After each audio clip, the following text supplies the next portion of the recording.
Hey guys, YouTuber Nerd here. I'm continuing my horror movie reviews. Now I'm gonna review for you guys Scream 2.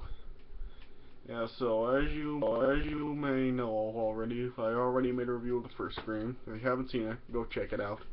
Alright, so yeah, now I'm gonna review Scream 2. Yeah, I just finished watching the movie just a minute ago. And yeah, I thought this was a pretty good movie. I don't think it's as good as the first one, but yeah, it's still a really good movie right here, yeah. Another thing is, it's not really as scary as the first one either. In fact, you can really say that this movie really wasn't that scary. Yeah, really. I mean, the first one was much more intense. So yeah, but still, this was still a good movie. I give this 3.25 stars out of 4. Yeah, I mean, yeah, this movie does have a has a larger cast than the first movie does. Yeah, of course, there's still David Arquette, Neve Campbell, Courtney Cox, and Jamie Kennedy back in the movie.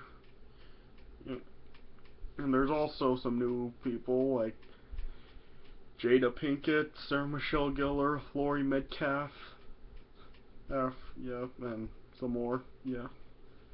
And also you get to see more murders in this movie than in the first one, yeah. Opposed to the first movie where 5 people were murdered, in this movie 8 people are murdered. So yeah, more murders in this movie than the first. So yeah, like I said, I give this 3.25 stars out of 4. Alright, so let me just get into this. Alright, movie starts off over at a movie theater where there's a sneak preview for movie Stab, which is based on the events from the first movie.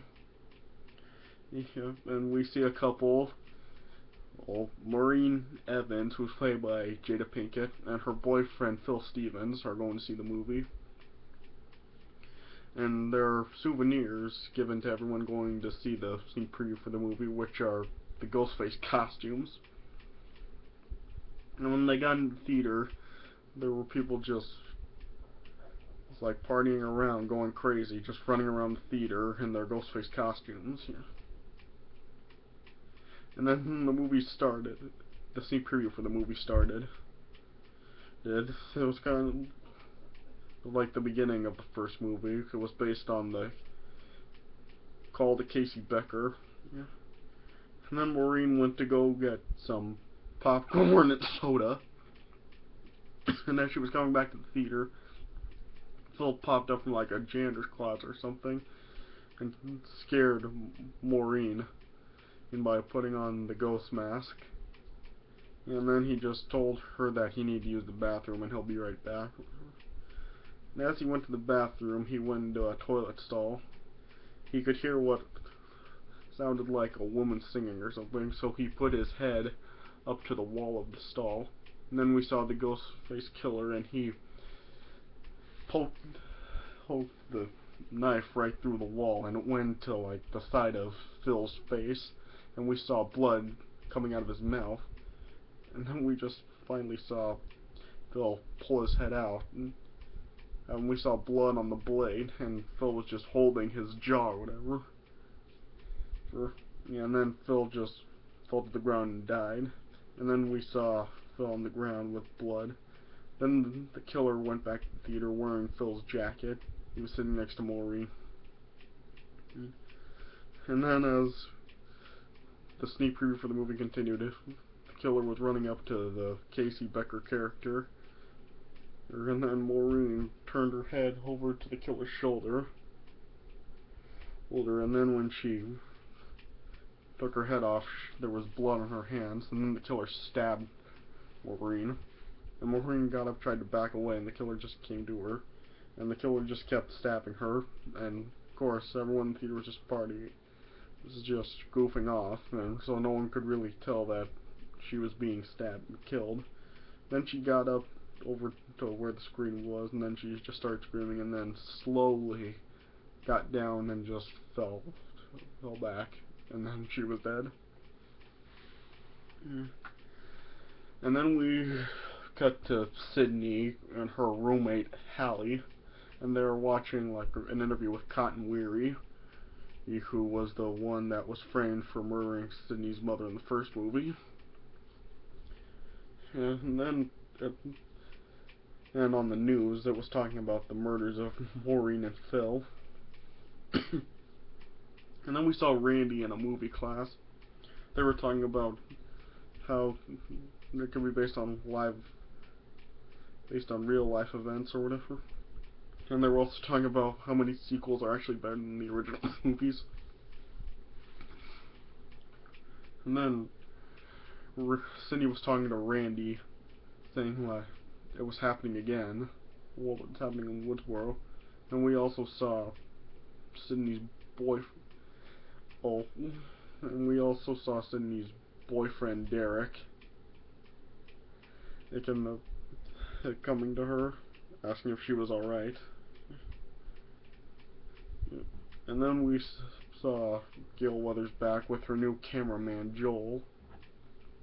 And then another writer named Debbie Salt came up to her saying that she was a fan and she wanted to get tips from her. And then, yeah, there was like a press conference with the police chief, whatever. There were in Sydney, Randy, Derek, Hallie, and also another character who's kind of a friend of Sydney's, Mickey, also were there. Then a group of girls come up and they say that they're going to have a party tonight and they should come. And then Hallie told them that they'd be there. And then Sydney saw Dewey around, and she went over, hugged him, and then asked what he was doing there. And Dewey said that he heard about what happened with Maureen and Phil, and he came over as soon as he heard. And then he was talking to Sydney about the possibility that this killer could be following in the shadow of Billy Loomis, and it could be someone she knows, and he just wants them to be careful. Well, yeah. Then Gale approached Sydney along with Cotton. And then Gale was trying to get an interview, and she actually brought up that Cotton was the man Sydney he went after for killing her mother. And then Sydney gave a shot to Gale and knocked her down. Yeah. And then Gale then approached Dewey. Dewey told Gale to just leave Sydney alone, yeah. And he was calling Gale out for some of the stuff she wrote about Dewey in her new book. And Gale was just telling Dewey that she had to say something and she was sorry. And then Dewey said that he was sorry that he misjudged her. Yeah. And then later that night, they were at that party. And then we got the home of Cece Cooper, who was played by Sarah Michelle Gellar. And she was getting a call from the killer. She thought it was her boyfriend or whatever. Yeah, and the killer was just kind of toying with her same way that was going on with Casey Becker at the beginning of the first movie. Yeah, and then then the killer asked her if she wanted to die, and then he just hung up. Yeah, and then one of Cece's friends said that she was leaving for that party. And then the killer called back. Yeah. And while Cece and her friend had their back turned, the killer came into the house. And then the killer was telling Cece to remember to set the alarm. And then Cece did that. And then she was just walking around the house. I was trying to look for stuff. And then the phone rang again. Then Cece picked up, asked hello, and then the killer popped out from a closet and was chasing Cece upstairs. And then the killer threw Cece through a glass door or whatever, and then threw her off a balcony. And before he did that, he stabbed him back a couple times, and then he threw her off the balcony. Yeah, and then we saw the killer wipe the blood off the knife. Yeah.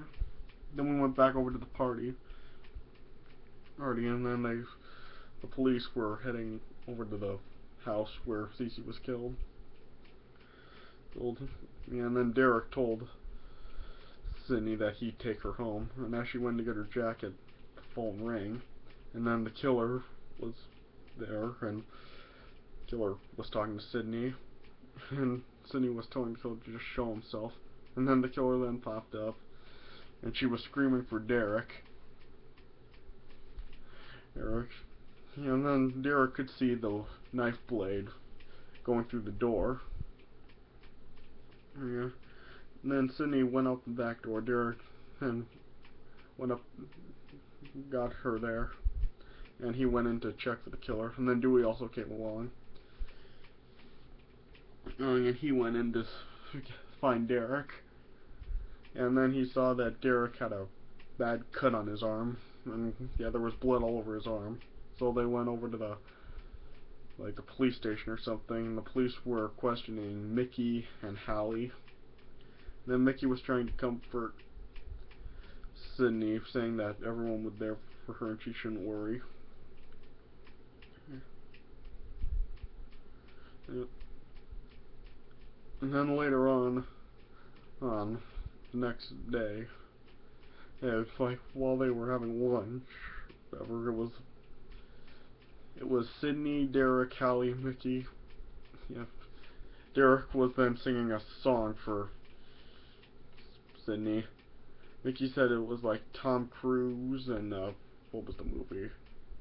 Yeah, I forgot what he said, but yeah, it was Tom Cruise from a movie, and yeah, Derek was distracting attention from everyone in the cafeteria. And then yeah, and he kissed Sydney and then gave her a good luck charm or something. It was like this sort of necklace thing.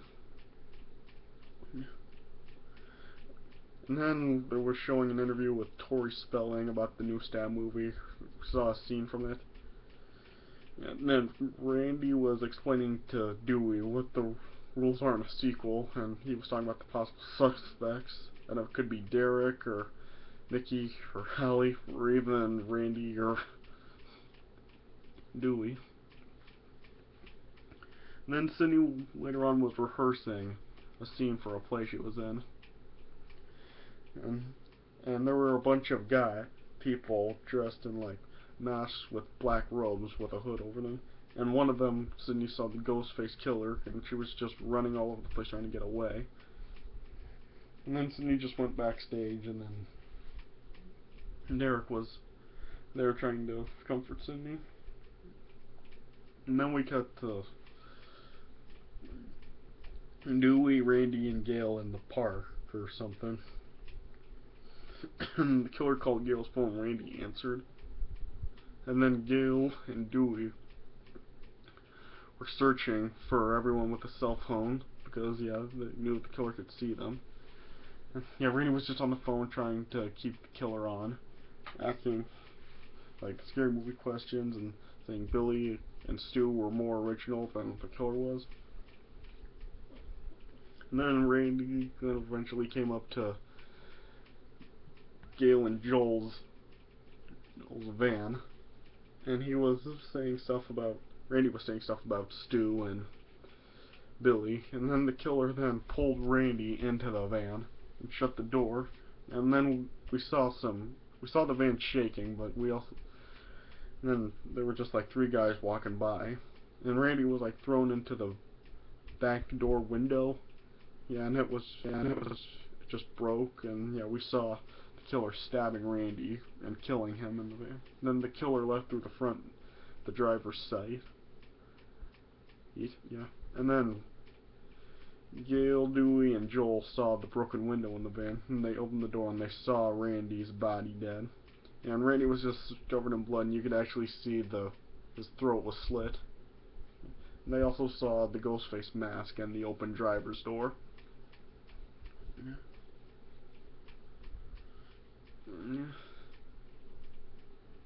And yeah, and then Sydney then had like detective protection. And yeah, and while she was in the library, he on the computers, yeah. Then she got like some instant message or something from the killer saying she'll die next or something, and that the police can't save her. So the detectives got her away from the computer, and then Cotton showed up for Sydney, and then he said that he wanted an interview with what was her name, Diane something, forgot what it was. Yeah. Yeah, and then yeah, Sydney just didn't want to do the interview. And then yeah, Cotton just really wanted it. And then it was starting to get a little bit physical. Oh, but then yeah, then the detectives got Cotton off and took him down to the police station. And yeah, and the chief was questioning him, Cotton, about why he was being like that with Sydney or something. And he was just saying he was talking to her and it was just getting physical or something. And then the detectives decide to take Sydney somewhere or away from there. And then, yeah, Joel decided to quit as Gail's cameraman or whatever. He took off, and then Dewey came by, and both him and Gail said that they just wanted to find the killer. And then they decided to just check the tapes of everything that Joel filmed. And as they were checking the tapes, they saw that they were watching just like the press conference with the police chief and Dewey calling out Gail for the stuff in her book.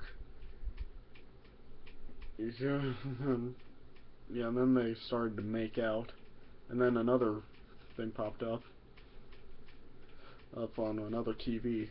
It showed like the view of Randy from the van, what the killer saw, and then it showed just what was actually going on.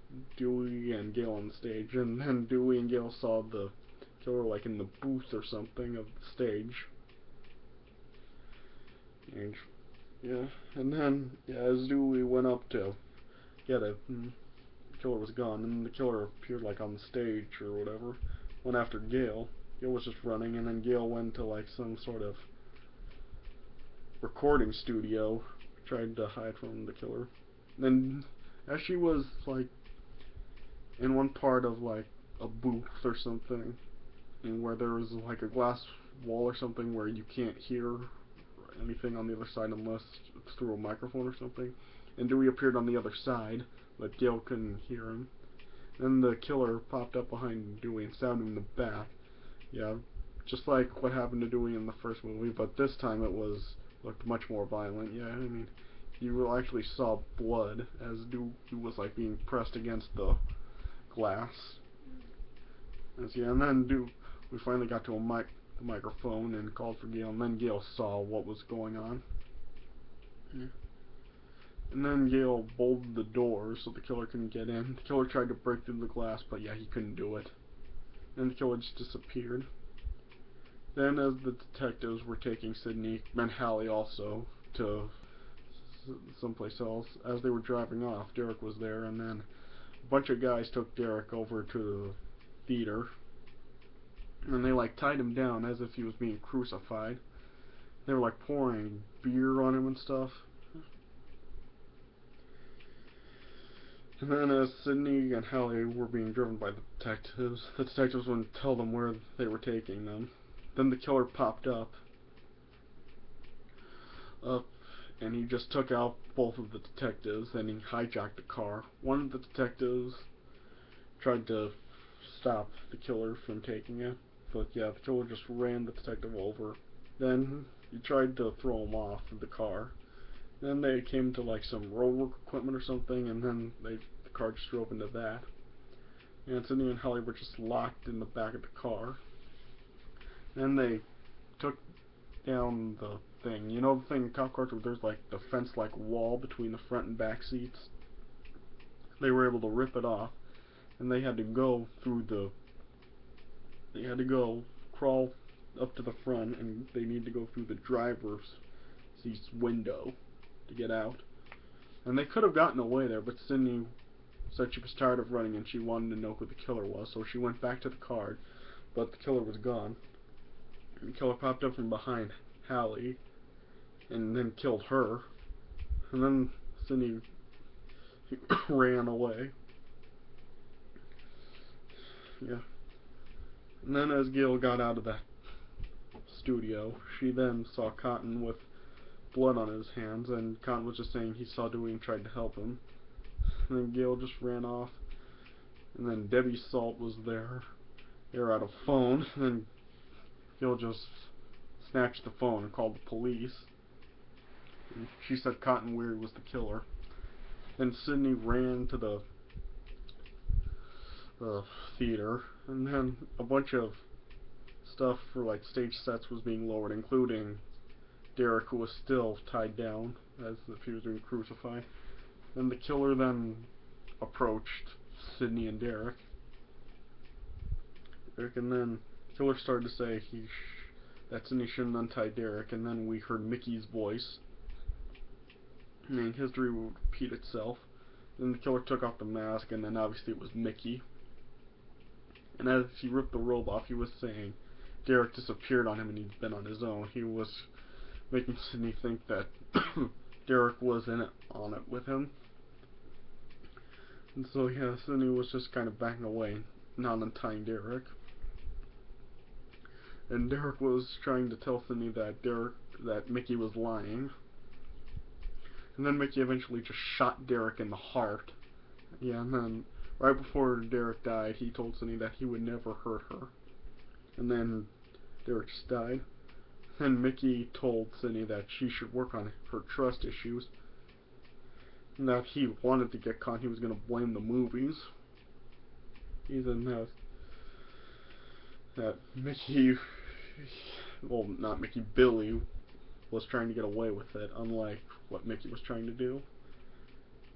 And yeah, that he was going to get the trial or whatever. And then Sidney told Mickey that he's forgetting one thing about Billy, and it was that she fucking killed him. And she swung that necklace that Derek gave her right across Mickey's eyes or something, and Mickey dropped the gun. And then Mickey and Sidney started to fight, and then Mickey was able to regain the gun. And then he told Sidney that she had a partner. Then Gail came in,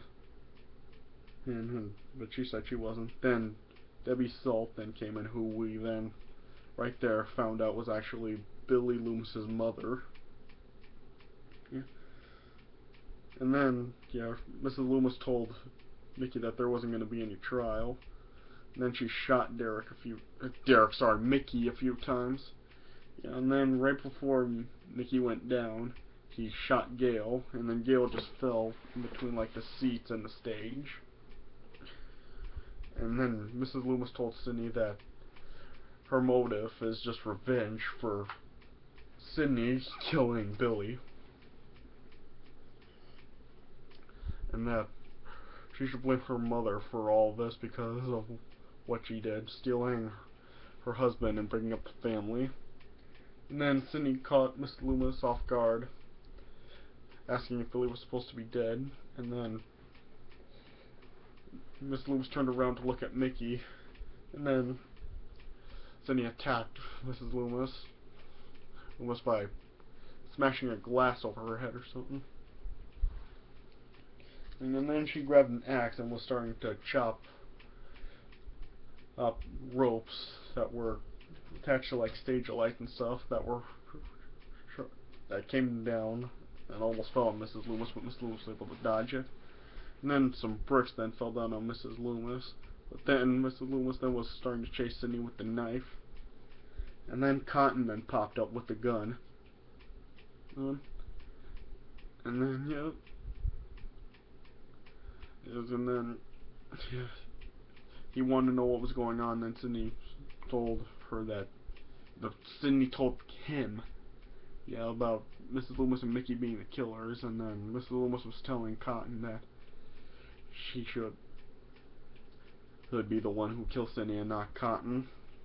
Yeah, then she could help Cotton, like, with his interview or whatever.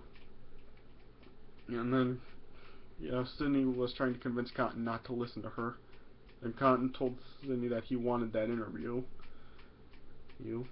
And Sidney then said, "Consider it done." Then Cotton fired a shot. Both Sidney and Mrs. Loomis went down. Well, yeah, then Sidney got back up, so it was Mrs. Loomis that Cotton shot. Then Gail then rose. She got back up. Yeah. And then, yeah, as they saw Mrs. Loomis lying down, dead, Sidney remembered what Greenie said, that they always come back. But it turns out Mickey was the one who came back, and then Sidney and Gil just fired away at Mickey, and then he went back down. Then Sidney just shot Mrs. Loomis in the head, just in case. Yeah. Then as Joel then came back to be Gail's cameraman, then Gail saw Dewey was being stretchered out and he was still alive, and she went with him in the ambulance to the hospital. And press once again approached Sidney, and she told them that Cotton was the one that they should talk to, and he's the real hero. And then the press all went to Cotton. Yeah, and then Sidney just walked off, and then the camera just zoomed out from the college, and that's how it ended. Alright, so 3.25 stars out of 4. Yeah, like I said, it was a good movie, but not as good as the first, but still, it was good. Alright, so that's my Scream 2 review. Alright, so thanks for watching. I'll see you guys later.